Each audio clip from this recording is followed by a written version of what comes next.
Hello everyone, I am your reporter, Mrs. Ella Jane P. Pido, regarding the new trends of online teaching. So here's our objective. So what is an online education? Online education is an educational experience that has no physical boundary, allows for students to take part in classes and interact with peers from any location.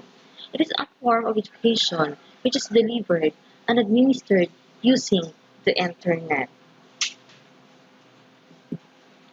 So here are the reasons why online learning is a big trend in education. First, online education is cost effective. Number two, online education is flexible. Number three, it is available and accessible anywhere in the world. Number four, online education offers a wide selection of programs. Number five, online education saves time, energy, and resources. Number six, it is tailor-made to suit individual needs. Then lastly, online education has international recognition and appeal. So here is the meaning of online teaching. So online teaching is the process of educating others on virtual platforms. This type of teaching involves live classes, video conferencing, webinars, and other online tools. The online applications are developed and designed to facilitate easy learning and better understanding. New trends in online teaching methods. We have first, let us know the two types of e-learning. So we have the synchronous and asynchronous instruction. So when we say synchronous instruction, it refers to the instruction that replicates live, traditional coursework as closely as an online class can. Professors, teachers adapt tools and online educational methods that support real-time learning and discussion. While asynchronous instruction is an online courses that allows students to view lectures, access materials, and collaborate with teachers and peers on their own. Schedules are called asynchronous instruction, so lectures might be pre-recorded or presented on a program like Microsoft PowerPoint, perhaps with instructor voiceover. These delivery methods allow students to review and re-review lessons as necessary. So here are the new trends in online teaching. We have the teaching through graphical presentations, live online classes, pre-recorded video lectures, flipped classroom, live chatting, class blog, online whiteboard, game-based teaching or the gamification, blended teaching, the self-study or personalized approach. So when we say blended teaching, it can be defined as a process of combining two or more teaching methods such as web-based technologies, pedagogical approaches, instructional technologies, and job tasks that was by Friesen in 2012. Blended teaching has been used to imply the training that combines traditional classroom sessions with e-learning and self-study by Kowalski 2004. Traditional teaching method and digital teaching method complements each other according to the course needs. The objective of blended teaching is to make training media into a combined unit to create great impact by Bersin 2004. So number two, we have the teaching method that promotes personalized learning. So this is the one of the trends in education from last year that will continue to grow in 2020. It is a more personalized learning experience for students. The popular understanding of this method is an individualized teaching approach that is adjusted to the individual needs of every student. So teachers can easily implement various tools to differentiate their tutoring techniques, including video lessons, augmented reality, virtual reality, interactive games, etc. In a virtual classroom. Personalized learning is flexible and an extremely effective approach in modern education. We have heard the presentations. So apparently 65% of the population are visual learners. More than just the lectures, if you implement creative visuals and slides, the retention of the topic presented will increase drastically. So presentations like in a physical classroom are one of the most common methods of online teaching.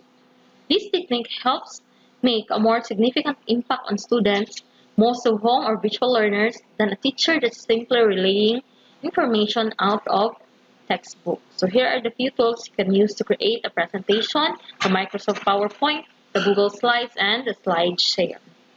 Number 3, the use of virtual whiteboard. So online whiteboards have risen as a popular choice to virtually emulate the in-person classroom experience shared between teachers and students. So they offer an infinite canvas, shape libraries to create different diagrams and charts, pre-made templates, sketching, typing, image import options, and etc. So we have the live online classes. It uses video conferencing tools to connect and communicate with students across the globe to deliver lessons. Incorporating an online whiteboard, you can make the classes even more engaging. Taking live virtual classes will help you to not only keep an eye on the students while you are teaching, but also helps them in assessing their progress in real time. Next, the flipped classroom method. This method is totally the opposite of what the traditional method stands for.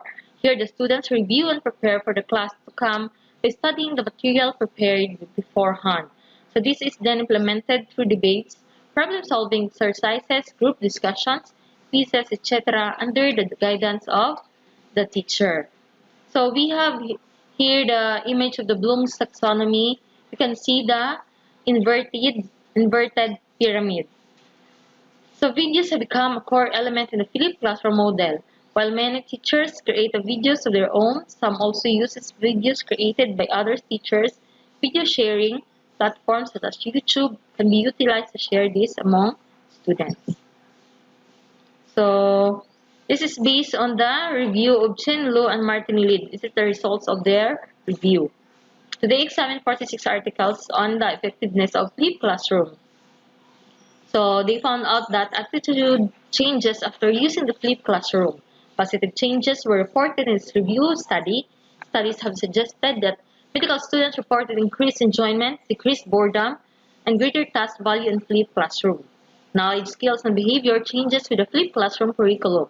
Mixed results were detected regarding students' changes in knowledge and skills with the flipped classroom versus the traditional lecturing. Similar to student learning outcome, some studies found positive results while others suggesting no differences. So the pre-recorded video lectures. The pre-recorded video lectures are lectures that are opposed to the live ones. It allows the students to learn at their own pace at any time without the presence of the teacher. It also gives them material to go over during revision. The teacher or instructor, on the other hand, can use the videos to avoid repetitive teaching between different classes. The teachers need to record a live teaching per session or create a response video to the queries asked by students. The pre-recorded video lectures was usually led to improve student learning according to a recent study published by the IRA, or the Review Educational Research, a peer-reviewed journal of American Educational Research Association. The lead study author was Dr. Michael Novitel. So they found out that even when you swap a face-to-face lecture or tutorial or whatever you were doing at university for a video, you got a small but significant improvement in student learning. He said that was a lower effect than swapping online textbook with a video, where the video was much better than just the online text or the journal article that you are instructed to read. So we have here the game-based learning. So game-based learning is a popular technique used to improve student engagement and retain attention. This approach helps reduce student anxiety and increase their involvement, especially when teaching complex concepts. It also paves the way for weaker students to develop their competences by interacting actively with their classmates. So this is the difference between the gamification and the game-based teaching. So gamification is the application of game mechanics and non-game context to promote desired behavior and driving learning outcomes. Think points, badges, leaderboards, and incentives. While the game-based teaching is a training that uses game elements to teach a specific skill or achieve a specific learning outcome. It takes your core content and objectives and makes it fun. This is the effects of game-based learning on the attitude of achievement in elementary mathematics by Kyle White and Leah P. McCoy in 2019. Students exhibit a clear improvement based on the growth mindset model as described by Waller 2016. They were more open and resilient as they developed skills and concepts. The comments and corrections that students made during their conversation showed that they had developed a fundamental understanding of other peers and the coordinate plane. The participants demonstrated significant improvements both in their attitudes about math and their achievement in ordered pairs. So the class blog. A class blog can be a great place for students to share what they have learned in the form of in-depth articles. Students can work on blog, post individually or in groups. It's a great strategy to improve students' research skills and encourage them to explore self-learning. So the benefits of blogging are promote self-expression, develop analytical thinking, exercise students' creativity, improve students' writing skills, and encourages the sharing of resources among students and teachers. So live chatting. Live chatting is another great way to replicate the real-time discussions that takes place in the classroom. Platforms such as Slack, WhatsApp, Facebook, Messenger, Skype, etc. It allows students and teachers to communicate and brainstorm around lessons. The chat itself will provide the student with information for revising before exam or assignment. So make sure to set clear guidelines to ensure that all the students get an equal chance to communicate their ideas and pose their questions. So here are the best practices of the three learning modality. We have the flexible delivery, the modular class, and the online class. So in flexible delivery, learning can be done both in face-to-face, on campus, and online. So giving you lots of flexibility as to where and how you learn. The benefits associated with providing students with voice and choice in when, where, and how they learn are far-reaching and can help prepare all learners with the skills they need to succeed in an increasingly complex world. So the best practices in flexi mode. Number one, opportunity to communicate equally. So synchronous platforms such as email and discussion boards and synchronous forums such as chat rooms, various benefits are associated with these forms of communication. Both styles have their benefits and are necessary in their own way. So you can use the synchronous or the asynchronous. So develop collaboration among students. Carefully structured and appropriately moderate interactions can provide opportunities for students for collaboration. Number three, appropriate learning resource selection is an important component in designing a course for flexible learning. Well-considered selection and use of resources will contribute importantly in achieving your educational purposes. Number four, use interactive learning activities. So inclusion of interactive learning activities will engage learners in depth. Learning is important. Learning activities are the tasks and exercises which assess students in making meaning from the content of a course. They are the vehicle through which learning occurs. Number five, consideration and choice of delivery medium. So it's dependent how much access your students have to the campus. A computer and the internet in the distance education courses, students' access to video conferencing facilities is also a consideration. While access is important, you also have to build students' skill and confidence in using these technologies. So finally, your budget will also determine what delivery mediums you choose. Number six, reflect values. So both the content and activities need to reflect values which non-racist, non-sexist, inclusive, and culturally sensitive. So let's proceed in the modular learning. So when we say modular learning, it's classified under the distance learning approach. So in this type of learning, there is no physical interaction between teachers and learners. Learners are encouraged to work on various activities that are interesting and challenging to maintain focus and attention, thereby it encourages independent study. So the best practices in modular learning are the following. So number one, conduct regular or short synchronous meetings to remind and update the students. So conduct regular synchronous meetings with the students to give them feel a classroom of ambience. It stimulates a face-to-face interaction. Number two, follow up students through Messenger. So almost everyone has an account on Facebook together with the Messenger nowadays. So students can communicate through Messenger if there are concerns so that they need to know. So Messenger has become an effective tool to connect with students and give them support, especially in crucial times. Also, it is easy to find them online if you need to issue additional instructions related to the subject.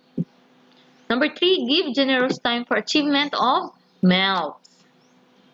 So, when you say MELS, it is the most essential learning competency. So, give a generous time for at least 2 weeks for students to achieve the expected learning outcomes. Giving them leeway to perform and reflect on their assigned tasks facilitates retention and helps them perform at their very best. Writing down numerous tasks without enough time to ponder or reflect on their work leads to half-baked performance. Number four, give feedback. So feedbacking is also important. So keep track of students' performance, encourage them to perform within the time frame. Prepare the feedback table to show that what stage they already in. Present the feedback table to the class and ask them if it was recorded correctly. So the online learning. So when you say online learning, it's when you take courses online instead of in a physical classroom.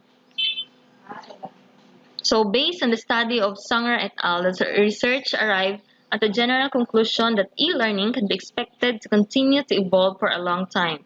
So in today's world, learning needs change very quickly, and the concept and functions of e-learning must continuously be adapted to these needs.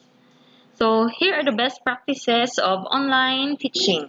So number one, online teaching doesn't need to be completely different from in classroom teaching. So you need to clarify your learning goals. As usual, and you can use textbook and worksheets to enhance their understanding.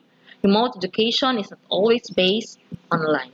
Number two, keep it simple. Because remote learning can be more distracting for some students, try not to overwhelm them with too many graphics, illustrations, or necessary links. Use these features only when they give a useful demonstration of a key concept or to break up the text strategically. Number three, feedback and assessment are as important as ever. So being assessed and receiving feedback is a key to reinforcing students' understanding, and that being in the classroom doesn't have to stop you from providing these things. So number four, set the expectations. You need to ensure that your students know exactly what they can expect from you and what will be required of them. So this might include the work they will be expected to complete and when. How much you will communicate with them, the digital programs you are going to use, and your expectations for their behavior. Number five, stay in regular contact. So if pupils feel that their teachers are watching and always there to answer questions, it increases their motivation and confidence. So some communication can be to the whole class, but some should be also be individual. Six, don't be afraid to move away from live lessons. So live lessons have many advantages and can certainly be used, but don't feel as though you have to provide them every day. So other types of lessons, such as externally produced or pre-recorded videos, can help you to keep your students' attention. Variety and integration of tasks and assessments within a virtual lessons are sometimes more effective than live lecturing. Number seven, ask your pupils for feedback. So every couple of weeks, ask your students for honest feedback about how they are finding your lessons. You could do this through a Google form or posting it on the discussion board. So include questions about the content and your teaching methods, which areas are they personally concerned or excited about, and which areas could be improved. Number eight, be flexible. As always, throughout the pandemic, it's important to remember that students may be facing difficult situations that may affect their ability to concentrate and learn. So try to be understanding and flexible. However, don't tell them that they don't need to do any work, as having the community of some sort of schooling might be helpful to them. So number nine, talk to other teachers and school staff. So since we're all in the same situation, use it in your advantage. Share your tips and tricks, resources and lessons. Remote teaching can feel isolated, and making an effort to stay in contact with your colleagues could make all the difference. So number 10, use schedules. Having a schedule to follow when you are working from home is extremely useful. It ensures that you get everything done and stick to what you told to your pupils or you will do. So adjusting to another mode of learning can be difficult. But with these guidelines, tips, and best practice, you should be able to ensure that you are meeting the Department of Education's expectations and providing the best education that you can. So here are my resources, and thank you for listening.